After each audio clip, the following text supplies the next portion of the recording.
The Book of Ecclesiastes.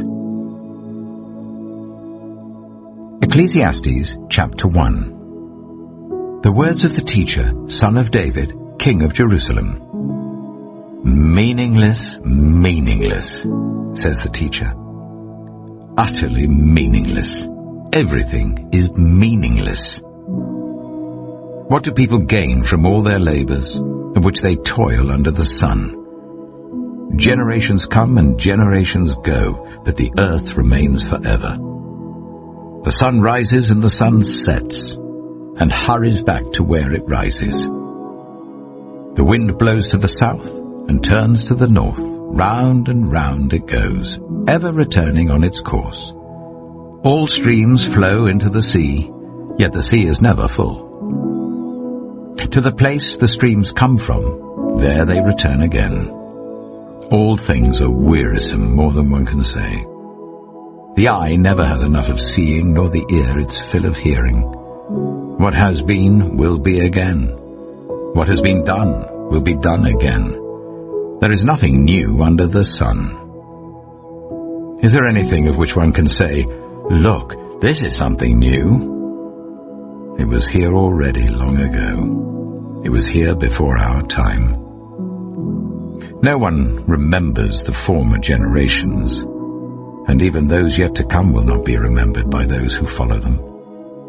I, the teacher, was king over Israel in Jerusalem. I applied my mind to study and to explore, by wisdom, all that is done under the heavens. What a heavy burden God has laid on mankind. I have seen all the things that are done under the sun. All of them are meaningless, a chasing after the wind. What is crooked cannot be straightened, what is lacking cannot be counted. I said to myself, "Look, I have increased in wisdom more than anyone who has ruled over Jerusalem before me. I have experienced much of wisdom and knowledge." Then I applied myself to the understanding of wisdom, and also of madness and folly. But I learned that this too is a chasing after the wind. For with much wisdom comes much sorrow. The more knowledge, the more grief. Ecclesiastes chapter 2. I said to myself, "Come now, I will test you with pleasure to find out what is good." But that also proved to be meaningless. Laughter, I said, is madness. And what does pleasure accomplish? I tried cheering myself with wine and embracing folly, my mind still guiding me with wisdom. I wanted to see what was good for people to do under the heavens during the few days of their lives. I undertook great projects. I built houses for myself and planted vineyards. I made gardens and parks and planted all kinds of fruit trees in them. I made reservoirs to water groves of flourishing trees. I bought male and female slaves and had other slaves who were born in my house. I also owned more herds and flocks than anyone in Jerusalem before me. I amassed silver and gold for myself and the treasure of kings and provinces. I acquired male and female singers and a harem as well, the delights of a man's heart. I became greater by far than anyone in Jerusalem before me. In all this, my wisdom stayed with me. I denied myself nothing my eyes desired. I refused my heart no pleasure. My heart took delight in all my labor, and this was the reward for all my toil. Yet when I surveyed all that my hands had done and what I had toiled to achieve, everything was meaningless. A chasing after the wind. Nothing was gained under the sun. Then I turned my thoughts to consider wisdom, and also madness and folly. What more can the king's successor do than what has already been done? I saw that wisdom is better than folly, just as light is better than darkness. The wise have eyes in their heads, while the fool walks in the darkness. But I came to realize that the same fate overtakes them both. Then I said to myself, the fate of the fool will overtake me also. What then do I gain by being wise?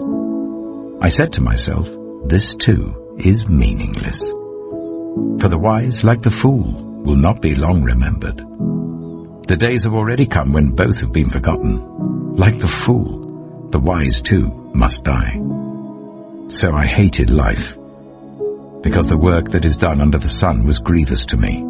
All of it is meaningless, a chasing after the wind. I hated all the things I had toiled for under the sun, because I must leave them to the one who comes after me. And who knows whether that person will be wise or foolish?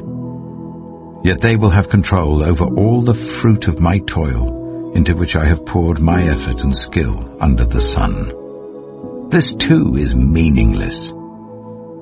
So my heart began to despair over all my toilsome labor under the sun. For a person may labor with wisdom, knowledge, and skill, and then they must leave all they own to another who has not toiled for it. This too is meaningless and a great misfortune. What do people get for all the toil and anxious striving with which they labor under the sun?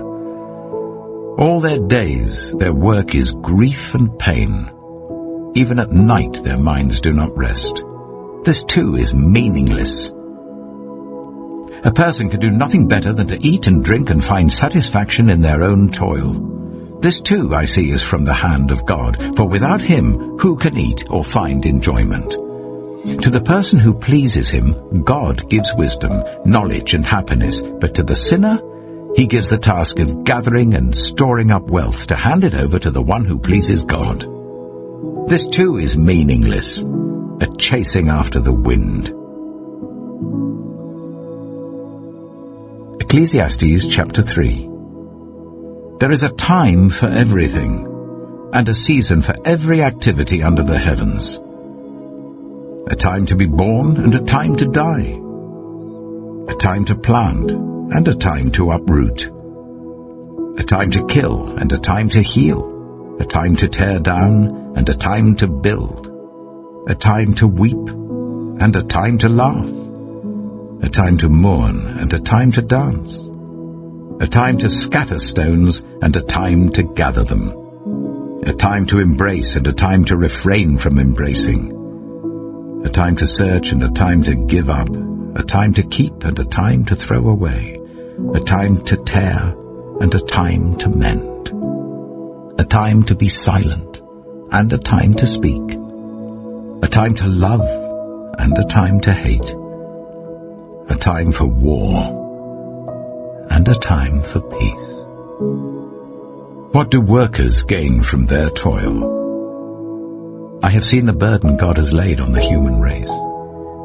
He has made everything beautiful in its time. He has also set eternity in the human heart, yet no one can fathom what God has done from beginning to end.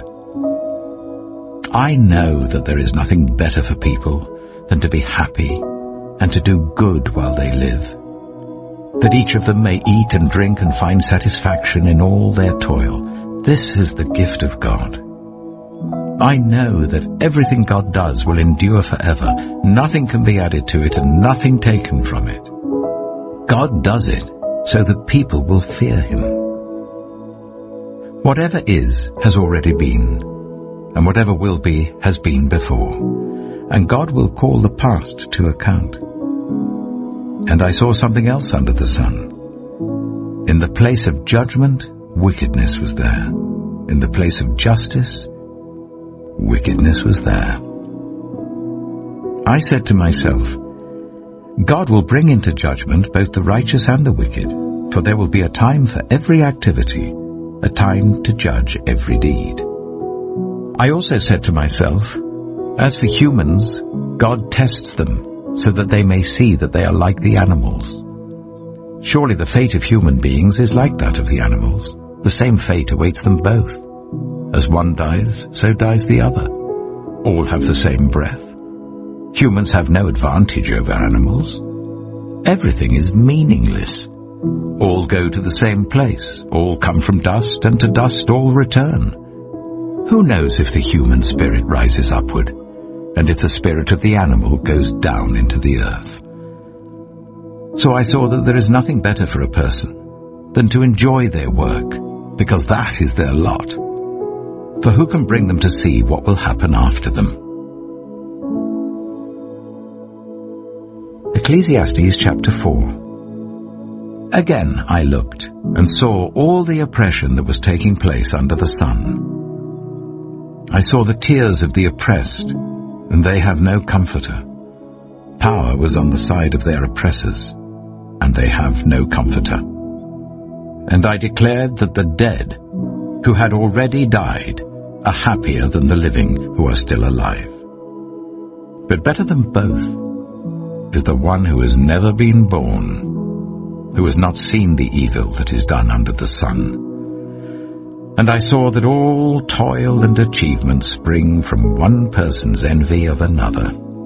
This too is meaningless, a chasing after the wind. Fools fold their hands and ruin themselves. Better one handful with tranquility than two handfuls with toil and chasing after the wind. Again I saw something meaningless under the sun. There was a man all alone. He had neither son nor brother. There was no end to his toil, yet his eyes were not content with his wealth. For whom am I toiling, he asked, and why am I depriving myself of enjoyment?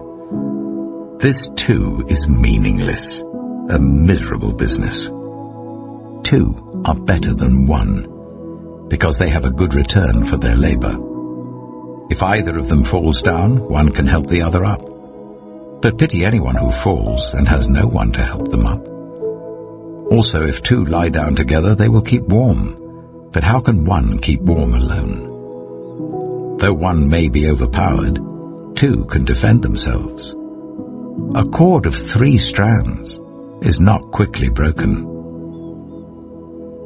Better a poor but wise youth than an old but foolish king who no longer knows how to heed a warning. The youth may have come from prison to the kingship, or he may have been born in poverty within his kingdom. I saw that all who lived and walked under the sun followed the youth, the king's successor. There was no end to all the people who were before them, but those who came later were not pleased with the successor.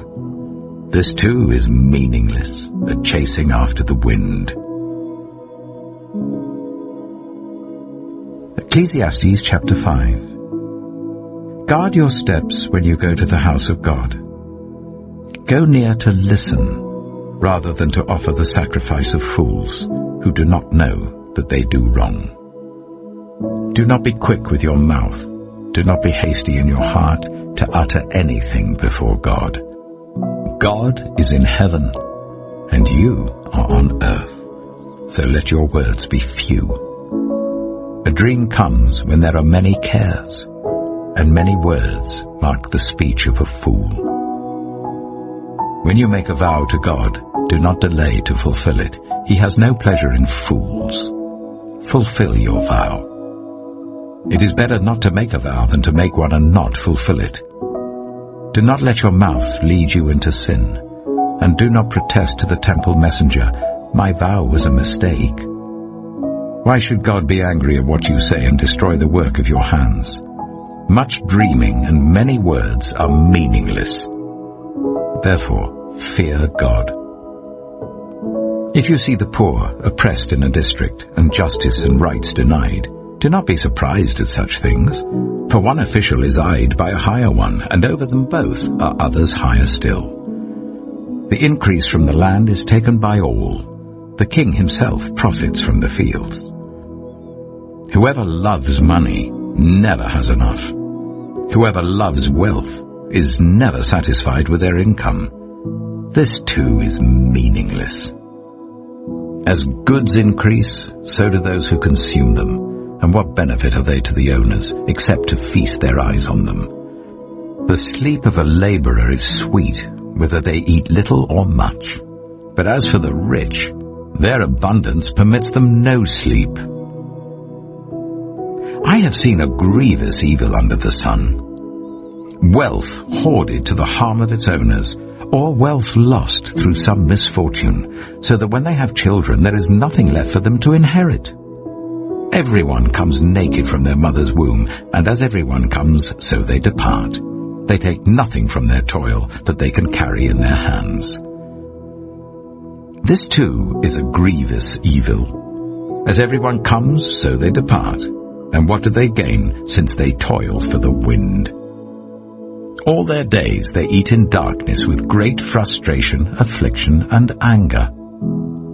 This is what I have observed to be good, that it is appropriate for a person to eat, to drink, and to find satisfaction in their toilsome labor under the sun during the few days of life God has given them, for this is their lot. Moreover, when God gives someone wealth and possessions and the ability to enjoy them, to accept their lot and be happy in their toil, this is a gift of God.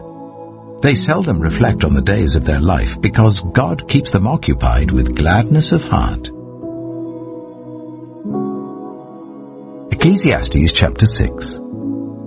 I have seen another evil under the sun, and it weighs heavily on mankind. God gives some people wealth, possessions, and honor, so that they lack nothing their hearts desire. But God does not grant them the ability to enjoy them, and strangers enjoy them instead. This is meaningless, a grievous evil. A man may have 100 children and live many years, yet no matter how long he lives, if he cannot enjoy his prosperity and does not receive proper burial, I say that a stillborn child is better off than he. It comes without meaning, it departs in darkness, and in darkness its name is shrouded. Though it never saw the sun or knew anything, it has more rest than does that man, even if he lives 1,000 years twice over, but fails to enjoy his prosperity. Do not all go to the same place. Everyone's toil is for their mouth, and yet their appetite is never satisfied. What advantage have the wise over fools? What do the poor gain by knowing how to conduct themselves before others? Better what the eye sees than the roving of the appetite. This too is meaningless, a chasing after the wind. Whatever exists has already been named, and what humanity is has been known. No one can contend with someone who is stronger. The more the words, the less the meaning. And how does that profit anyone? For who knows what is good for a person in life during the few and meaningless days they pass through like a shadow? Who can tell them what will happen under the sun after they are gone? Ecclesiastes chapter 7. A good name is better than fine perfume, and the day of death better than the day of birth. It is better to go to a house of mourning than to go to a house of feasting, for death is the destiny of everyone. The living should take this to heart. Frustration is better than laughter, because a sad face is good for the heart. The heart of the wise is in the house of mourning, but the heart of fools is in the house of pleasure. It is better to heed the rebuke of a wise person than to listen to the song of fools. Like the crackling of thorns under the pot, so is the laughter of fools. This too is meaningless. Extortion turns a wise person into a fool, and a bribe corrupts the heart. The end of a matter is better than its beginning, and patience is better than pride. Do not be quickly provoked in your spirit, for anger resides in the lap of fools. Do not say, "Why were the old days better than these?" For it's not wise to ask such questions. Wisdom, like an inheritance, is a good thing and benefits those who see the sun. Wisdom is a shelter, as money is a shelter, but the advantage of knowledge is this: wisdom preserves those who have it. Consider what God has done. Who can straighten what he has made crooked? When times are good, be happy. But when times are bad, consider this: God has made the one as well as the other. Therefore no one can discover anything about their future. In this meaningless life of mine, I have seen both of these, the righteous perishing in their righteousness, and the wicked living long in their wickedness. Do not be over-righteous, neither be over-wise. Why destroy yourself? Do not be over-wicked, and do not be a fool. Why die before your time? It is good to grasp the one and not let go of the other. Whoever fears God will avoid all extremes. Wisdom makes one wise person more powerful than 10 rulers in a city. Indeed, there is no one on earth who is righteous, no one who does what is right and never sins. Do not pay attention to every word people say, or you may hear your servant cursing you. For you know in your heart that many times you yourself have cursed others. All this I tested by wisdom, and I said, I am determined to be wise, but this was beyond me. Whatever exists is far off and most profound. Who can discover it? So I turned my mind to understand, to investigate, and to search out wisdom and the scheme of things, and to understand the stupidity of wickedness and the madness of folly. I find more bitter than death the woman who is a snare, whose heart is a trap and whose hands are chains. The man who pleases God will escape her, but the sinner she will ensnare. Look, says the teacher, this is what I have discovered. Adding one thing to another to discover the scheme of things, while I was still searching but not finding, I found one upright man among 1,000, but not one upright woman among them all. This only have I found. God created mankind upright, but they have gone in search of many schemes. Ecclesiastes chapter 8.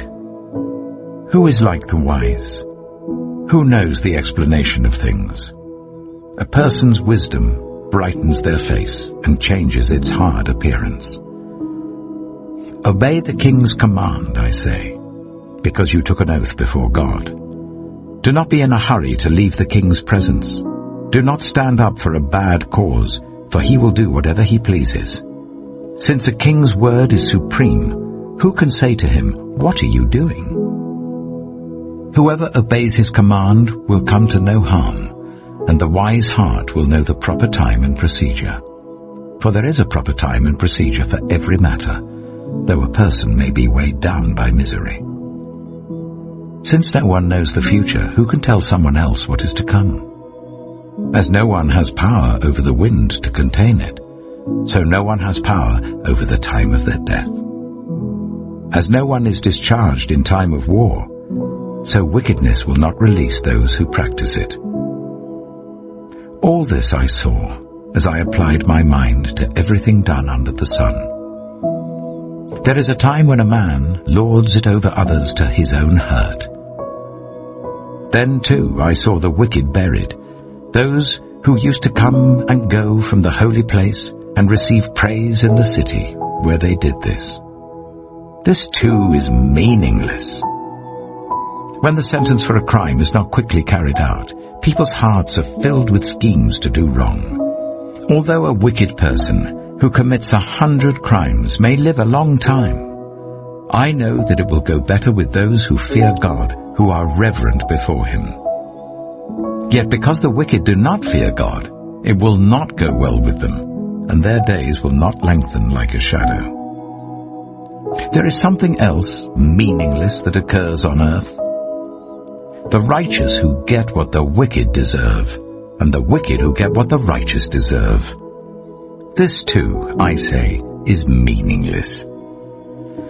So I commend the enjoyment of life, because there's nothing better for a person under the sun than to eat and drink and be glad. Then joy will accompany them in their toil all the days of the life God has given them under the sun. When I applied my mind to know wisdom, and to observe the labor that is done on earth, people getting no sleep day or night, then I saw all that God has done. No one can comprehend what goes on under the sun. Despite all their efforts to search it out, no one can discover its meaning. Even if the wise claim they know, they cannot really comprehend it. Ecclesiastes chapter 9. So I reflected on all this, and concluded that the righteous and the wise and what they do are in God's hands, but no one knows whether love or hate awaits them. All share a common destiny, the righteous and the wicked, the good and the bad, the clean and the unclean, those who offer sacrifices and those who do not. As it is with the good, so with the sinful. As it is with those who take oaths, so with those who are afraid to take them. This is the evil in everything that happens under the sun. The same destiny overtakes all. The hearts of people, moreover, are full of evil, and there is madness in their hearts while they live, and afterwards they join the dead. Anyone who is among the living has hope. Even a live dog is better off than a dead lion. For the living know that they will die, but the dead know nothing. They have no further reward, and even their name is forgotten. Their love, their hate, and their jealousy have long since vanished. Never again will they have a part in anything that happens under the sun. Go, eat your food with gladness, and drink your wine with a joyful heart, for God has already approved what you do. Always be clothed in white, and always anoint your head with oil. Enjoy life with your wife whom you love, all the days of this meaningless life that God has given you under the sun, all your meaningless days. For this is your allotted life, and in your toilsome labor under the sun. Whatever your hand finds to do, do it with all your might, for in the realm of the dead, where you're going, there is neither working, nor planning, nor knowledge, nor wisdom. I have seen something else under the sun. The race is not to the swift, or the battle to the strong. Nor does food come to the wise, or wealth to the brilliant, or favor to the learned.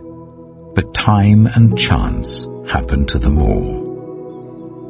Moreover, no one knows when their hour will come. As fish are caught in a cruel net, or birds are taken in a snare, so people are trapped by evil times that fall unexpectedly upon them. I also saw under the sun this example of wisdom that greatly impressed me. There was once a small city with only a few people in it, and a powerful king came against it, surrounded it, and built huge siege works against it. Now there lived in that city a man, poor but wise, and he saved the city by his wisdom. But nobody remembered that poor man. So I said, wisdom is better than strength. But the poor man's wisdom is despised, and his words are no longer heeded. The quiet words of the wise are more to be heeded than the shouts of a ruler of fools. Wisdom is better than weapons of war, but one sinner destroys much good. Ecclesiastes chapter 10. As dead flies give perfume a bad smell, so a little folly outweighs wisdom and honor. The heart of the wise inclines to the right, but the heart of the fool to the left.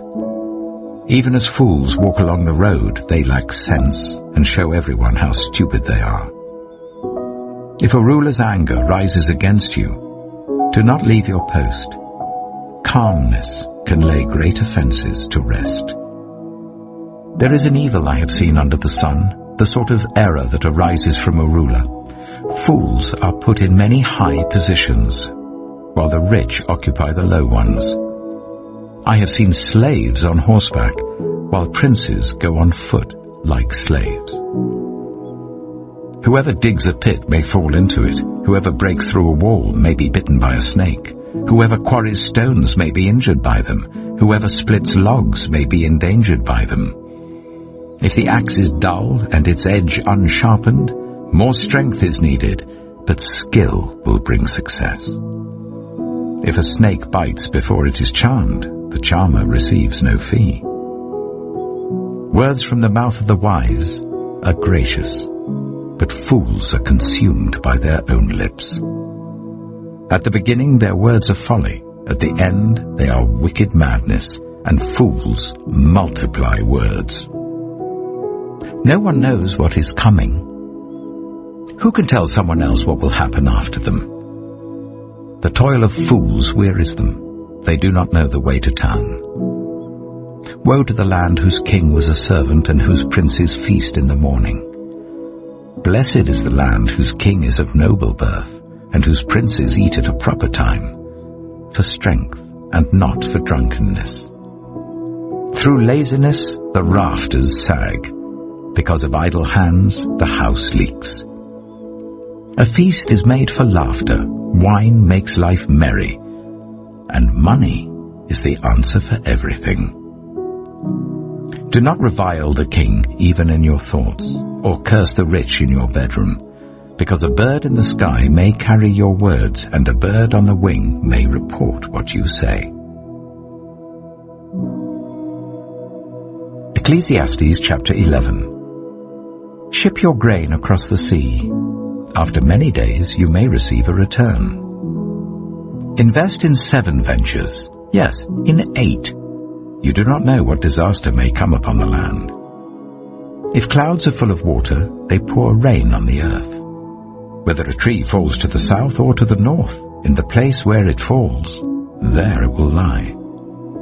Whoever watches the wind will not plant. Whoever looks at the clouds will not reap. As you do not know the path of the wind or how the body is formed in a mother's womb, so you cannot understand the work of God, the maker of all things.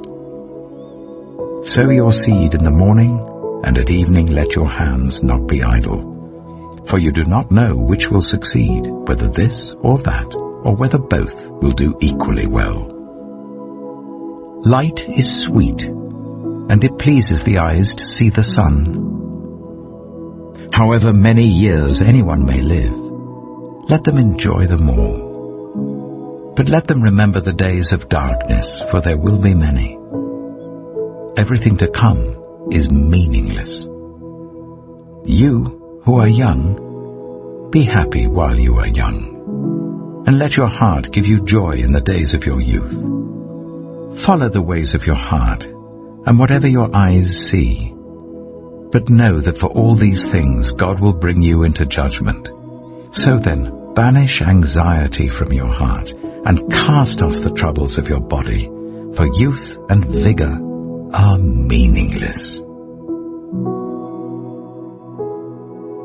Ecclesiastes chapter 12. Remember your Creator in the days of your youth, before the days of trouble come, and the years approach when you will say, I find no pleasure in them. Before the sun and the light and the moon and the stars grow dark, and the clouds return after the rain, when the keepers of the house tremble and the strong men stoop, when the grinders cease because they are few, and those looking through the windows grow dim, when the doors to the street are closed, and the sound of grinding fades, when people rise up at the sound of birds, but all their songs grow faint, when people are afraid of heights and of dangers in the streets, when the almond tree blossoms and the grasshopper drags itself along, and desire no longer is stirred. Then people go to their eternal home, and mourners go about the streets. Remember him, before the silver cord is severed, and the golden bowl is broken, before the pitcher is shattered at the spring, and the wheel broken at the well, and the dust returns to the ground it came from, and the spirit returns to God who gave it. Meaningless, meaningless, says the teacher. Everything is meaningless. Not only was the teacher wise, but also he imparted knowledge to the people. He pondered and searched out and set in order many proverbs. The teacher searched to find just the right words, and what he wrote was upright and true. The words of the wise are like goads, their collected sayings like firmly embedded nails given by one shepherd. Be warned, my son, of anything in addition to them. Of making many books there is no end, and much study wearies the body. Now all has been heard. Here is the conclusion of the matter. Fear God and keep his commandments, for this is the duty of all mankind. For God will bring every deed into judgment, including every hidden thing, whether it is good or evil.